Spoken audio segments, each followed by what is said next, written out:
Kemudian kita akan membahas berkaitan tentang syubhat-syubhat yang dihembuskan oleh orang-orang yang meminta pertolongan kepada selain Allah, yang meminta pertolongan kepada wali atau orang-orang soleh yang berada di kuburannya. Ya. Mereka memiliki syubhat, yang mana dengan syubhat ini mereka menipu manusia, membodoh-bodohi umat untuk supaya mengikuti jalan mereka.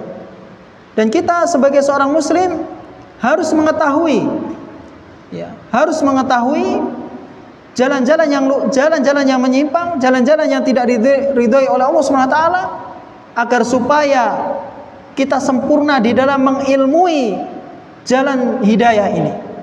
Ya.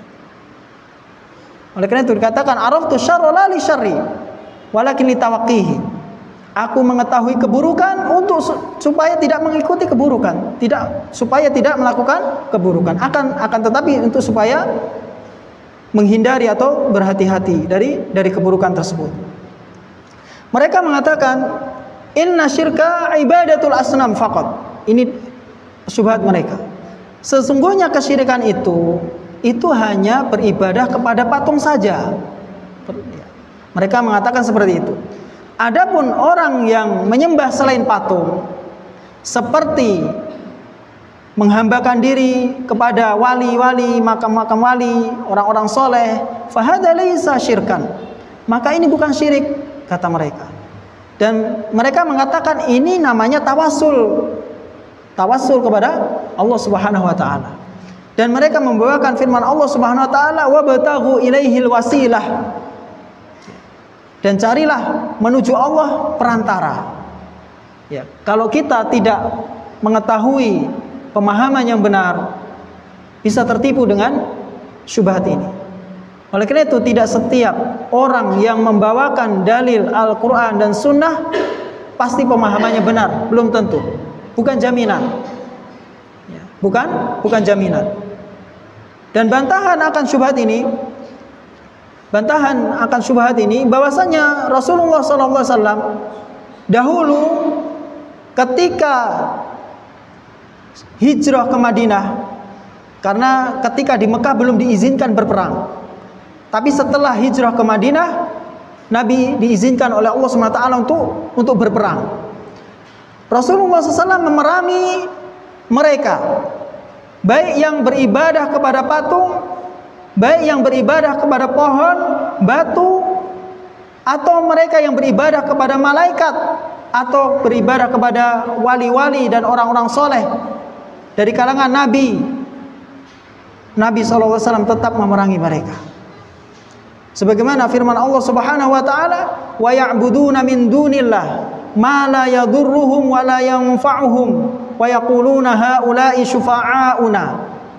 Mereka beribadah kepada selain Allah yang mana tidak bisa memberikan bahaya kepada mereka dan tidak bisa mendatangkan manfaat kepada mereka, dan mereka mengatakan haula'i syufa'auna. Mereka mengatakan mereka itu pemberi syafaat kami nanti di sisi Allah. Jadi Rasulullah SAW tetap memerangi orang-orang yang beribadah kepada selain Allah, tidak mengkhususkan hanya orang yang beribadah kepada patung saja.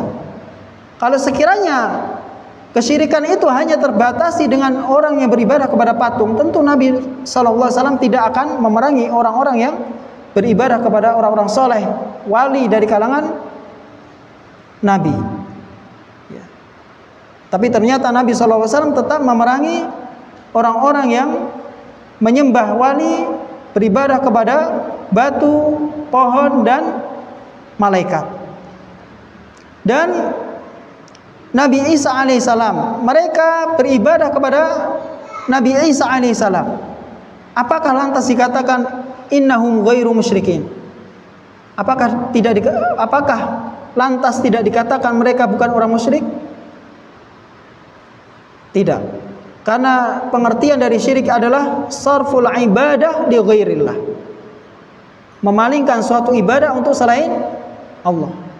Apapun itu, kalau suatu ibadah diberikan untuk selain Allah, itulah namanya syirik. Itulah namanya syirik. Contohnya apa? Menyembelih. Menyembelih ini ibadah yang paling agung. Ibadah yang paling agung. Kalau seseorang menyembelih tujuannya untuk selain Allah, untuk pohon yang dikeramatkan misalnya, atau untuk jin yang menunggu di tempat tersebut, ini syirik atau tidak? Syirik, walaupun dia membaca bismillah, karena niat dan tujuannya bukan untuk Allah Subhanahu wa ta'ala. Sekalipun dia mengatakan bismillah, tapi tujuannya untuk selain Allah, maka ini dihukumi sebagai perbuatan syirik. Karena orang-orang musyrik dahulu tidak terbatasi kesyirikan mereka hanya beribadah kepada patung saja. Bahkan mereka beribadah kepada orang-orang soleh, ya, di zaman dahulu dan dari kalangan para nabi, ya, beribadah kepada nabi. Dan hal ini disebutkan dalam kitab Kasyfus Syubhat dan Qawaidul Arba. Dan begitu juga bahwasannya Nabi Muhammad SAW, beliau muncul di tengah-tengah manusia yang mana ketika itu manusia beribadah kepada selain Allah. Ada yang ke kuburan, ada yang ke pohon yang dikeramatkan, ya. Tapi tetap Nabi SAW memerangi mereka. Ini syubhat yang pertama. Kemudian syubhat yang selanjutnya, yang kedua, bahwasanya mereka mengatakan innana la na'budul awliya was salihin li'annahum yanfa'una aw yadurrun wa innama na'buduhum li ajli ay yashfa'u lana 'indallah. Sesungguhnya kami tidak menyembah wali-wali, tidak menyembah orang-orang soleh karena mereka bisa memberikan manfaat atau bahaya. Bukan ini. Akan tetapi kami beribadah kepada mereka agar supaya mereka memberikan syafaat untuk kami di sisi Allah Subhanahu wa ta'ala.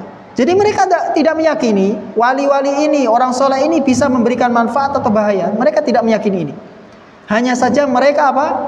Mengharapkan agar supaya orang-orang soleh dan wali tersebut bisa memberikan syafaat di sisi Allah Subhanahu wa ta'ala. Sehingga mereka mendekatkan diri mereka kepada wali tersebut dengan cara sembelihan, bernazar, dan meminta pertolongan kepada mereka agar supaya mereka bisa memberikan syafaat di sisi Allah Subhanahu wa ta'ala. Ini syubhat yang kedua. Amal musyrikun al-awwalun, mereka mengatakan, adapun orang-orang musyrik dahulu, mereka meyakini anna hadhil asya' tanfa'u wa tadur, bahwasanya wali-wali kemudian orang-orang soleh ini bisa memberikan manfaat dan bahaya, kata mereka. Dan mereka mengatakan nahnu la na'taqidu dzalik. Kami enggak meyakini itu. Kalau orang-orang musyrik dahulu meyakini bisa memberikan apa? Manfaat dan bahaya. Sedangkan kami tidak, kata mereka. Maka bantahan akan syubhat ini, anna hadza huwa alladzi dzakarahu Allah azza wa jalla 'anil musyrikin al-awwalin. Inilah yang Allah sebutkan di dalam firman-Nya, yang mana inilah kesyirikannya orang-orang musyrik dahulu. Sebagaimana firman Allah Subhanahu wa ta'ala, wa ya'buduna min dunillah ma la yadurruhum wa la yanfa'uhum wa yaquluna haula'i syufa'auna. Dan mereka beribadah kepada selain Allah apa yang tidak bisa memberikan bahaya kepada mereka dan tidak bisa memberikan manfaat kepada mereka, dan mereka mengatakan haula'i syufa'auna, mereka adalah pemberi syafaat kami. Sama, tujuannya adalah untuk mendapatkan apa? Syafaat dari sesembahan-sesembahan selain Allah. Dan inilah kesyirikan. Karena tidak ada bedanya antara kesyirikan mereka dengan kesyirikannya orang-orang terdahulu. Ya. Sama-sama, ya, meminta kepada selain Allah Subhanahu wa ta'ala. Sedangkan untuk mendapatkan syafaat itu harus memiliki syarat-syarat. Apabila tidak terpenuhi syarat tersebut, maka Allah Subhanahu wa ta'ala tidak akan memberikan syafaat untuknya. Kemudian syubhat yang selanjutnya, syubhat yang ketiga, ya, ketiga atau ke berapa? Keempat. Ketiga. Syubhat yang ketiga, annahum yaqulun. Mereka mengatakan innal musyrikinal awwalin la yaquluna la ilaha illallah. Sesungguhnya orang-orang musyrik dahulu mereka tidak mengatakan la ilaha illallah. Ya, mereka dahulu tidak mengatakan la ilaha illallah. Tidak ada sesembahan yang berhak diibadai kecuali Allah. Amma haula'il ladzina ya'buduna al-awliya was-shalihin. Adapun mereka yang beribadah kepada wali, kepada orang-orang soleh, fa innahum yaquluna la ilaha illallah Muhammadur Rasulullah. Mereka mengatakan la ilaha illallah Muhammadur Rasulullah. Ya. Pakai jubah, pakai peci, mereka mengatakan la ilaha illallah. Fa kaifa taj'aluna man la yaqulu la ilaha illallah Muhammadur Rasulullah misla alladzi yaqulu la ilaha illallah Muhammadur Rasulullah. Bagaimana mungkin kalian menjadikan orang yang tidak mengatakan la ilaha illallah Muhammadur Rasulullah sama seperti orang yang mengatakan la ilaha illallah Muhammadur Rasulullah? Kira-kira bagaimana bantahannya? Ya, mereka yang beribadah kepada wali, makam-makam wali, beribadah kepada selain Allah, mereka mengatakan la ilaha illallah. Sedangkan orang-orang musyrik dahulu tidak mau mengatakan la ilaha illallah Muhammadur Rasulullah. Ya. Maka bantahannya akan syubhat ini, subhanallah, maha suci Allah. Haulai, mereka mengatakan la ilaha illallah Muhammadur Rasulullah. Mereka mengatakan la ilaha illallah Muhammadur Rasulullah, tapi mereka membatalkan kalimat syahadat ini. Mereka membatalkan kalimat syahadat ini. Karena kalimat syahadat ini memiliki konsekuensi. La ilaha illallah menafikan seluruh ibadah dan menetapkan ibadah itu hanya untuk Allah Subhanahu wa taala. Dan kalimat la ilaha illallah ini tidak akan bermanfaat kecuali apabila terbebas, selamat dari hal-hal yang bisa membatalkannya. Ya. Selamat dari hal-hal yang bisa membatalkannya.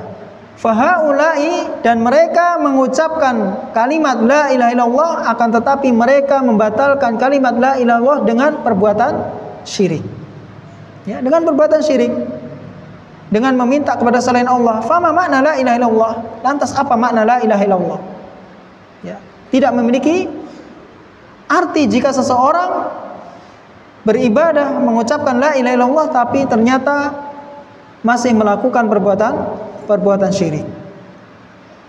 Mereka masih beribadah kepada kuburan atau wali atau orang-orang soleh, walaupun mereka mengatakan la ilaha illallah, maka kalimat tersebut tidak akan memberikan manfaat bagi orang yang mengucapkannya. Dan orang-orang musyrik dahulu itu lebih paham makna la ilaha illallah dibandingkan orang zaman sekarang. Ya. Mereka memahami bahwasanya kalimat la ilaha illallah ini memiliki konsekuensi, bahwasanya hanya Allah yang berhak diibadahi. Oleh karena itu ketika Nabi SAW berkata kepada mereka, ucapkanlah la ilaha illallah, maka mereka mengatakan aja'alal alihata ilaha wahida. Apakah dia ingin menjadikan sesembahan yang banyak ini dengan satu sembahan saja? Berarti mereka paham bahwasanya konsekuensi dari kalimat la ilaha illallah adalah meninggalkan penghambaan diri kepada selain Allah.